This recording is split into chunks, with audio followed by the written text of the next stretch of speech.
acompanhou o vídeo 1 sobre como utilizar a inteligência artificial, viu que lá eu expliquei um pouquinho sobre como transformar palavras, sentenças em vetores, isso é, como se dá o processo de tokenização e o processo de encontrar similaridade entre as palavras pelo cosseno. Depois eu expliquei que muitas vezes a gente tem ideias idênticas, mas descritas por palavras muito diferentes, então esse princípio, esse modelo inicial, conhecido como Bag of Words, falha, e a gente precisa partir para um modelo mais sofisticado, que precisa de muitos dados, que é um modelo BERT, ou que utiliza uma representação que a gente chama de embedding. E agora eu vou falar como é que a gente identifica as tais LLMs. Então, LLM é uma sigla para Large Language Model, que é um modelo de linguagem que usa GPT. Estamos chegando próximos dos termos que vocês costumam ouvir, escutar. GPT quer dizer Generative Pre-trained Transformer. Generative é a tarefa de prever algo, uma palavra, num certo contexto. Pre-trained, porque ele foi pré-treinado com um uso massivo de dados. E Transformer, porque usa arquitetura de rede neural, quando as palavras ou quando as ideias envolvem palavras próximas, mas não necessariamente idênticas.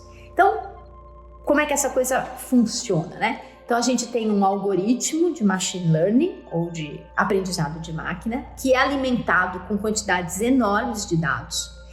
Esse algoritmo procura correlações, procura as similaridades que eu mostrei naquele modelo Bag of Words, que é um modelo simplesinho, mas ele vai atrás de encontrar essas correlações. Uma vez encontradas as correlações, a gente produz os modelos estatísticos. Aí, uma pausa para explicar duas coisas. A primeira delas é que correlação não é causa e efeito, né? Eu gosto muito de um exemplo, quem já viu vários vídeos desse canal já deve ter me ouvido falar, entre o galo que canta e o nascer do sol. Então, eu estou num lugar onde o galo canta todos os dias antes do nascer do sol. Se eu fosse uma pessoa só crente em correlações, eu poderia acreditar que o sol está nascendo porque o galo está cantando. Mas, de fato, se a gente sair para um local ou que não tenha galo, ou num dia nublado, certo?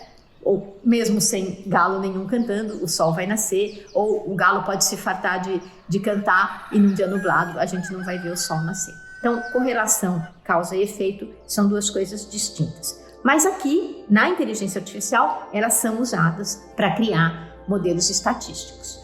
Bom, aí eu já mencionei também no vídeo passado que existe a IA generativa, cujos dados se retroalimentam aí dessas correlações, e a IA preditiva, quando a gente precisa ainda mais matemática para fazer previsão.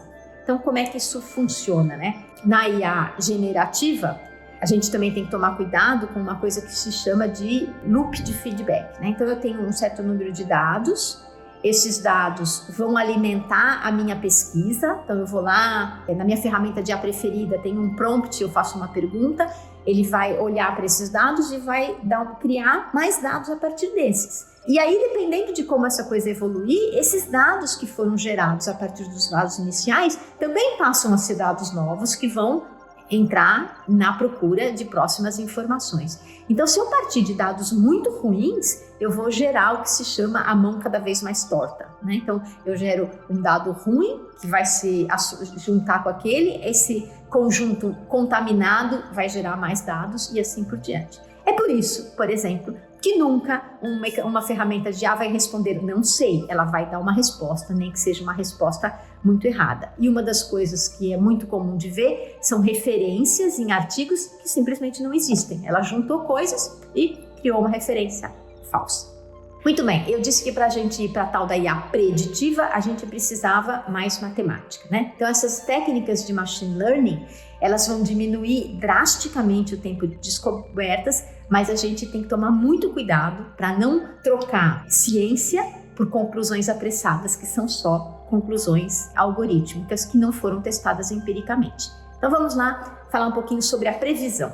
Então, para a gente fazer previsão de dados, uma coisa que se usa é a análise bayesiana. Então, essa análise bayesiana, também vou colocar uma fórmula que ninguém precisa se arvorar para tentar entender isso, mas ela se baseia numa coisa que a gente chama de prior, e é o nosso conhecimento que já existe. Depois tem o likelihood, que vai atuar em cima do prior. O likelihood na verdade, uma técnica de probabilidade, de ver dentro daquele monte de dados o que é que me interessa para responder uma determinada pergunta, por exemplo, e vai gerar o que a gente chama de posterior, que é o resultado que eu encontrei. Essa técnica, ela é utilizada na física e na matemática há muito tempo. Ela não começou a ser utilizada agora com a inteligência artificial, mas ela foi resgatada porque ela é muito interessante. Então, por exemplo, eu recentemente, com os meus colaboradores, publiquei vários trabalhos utilizando a análise bayesiana, seja para interpretar dados de colisões de íons pesados, seja para olhar quais são parâmetros interessantes em modelos que descrevem uma matéria especial, que a gente chama de matéria de quarks, e assim por diante, né? Então tem várias pessoas que têm utilizado isso para coisas diferentes, não única e exclusivamente para inteligência artificial. Bom, então nesse vídeo também vou parar por aqui, só vou revisar o que a gente viu até o momento, né? Então, quais os conceitos matemáticos básicos para as duas ferramentas de IA? Então, a IA preditiva prevê resultados futuros com base em dados, analisando padrões e tendências, e a IA generativa usa algoritmos de aprendizado de máquina ou deep learning, coisas mais sofisticadas, para criar conteúdo novo.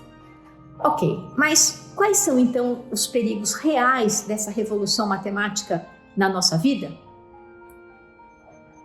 Se você gostou desse conteúdo, eu vou voltar a discutir um pouquinho sobre os perigos no nosso próximo vídeo.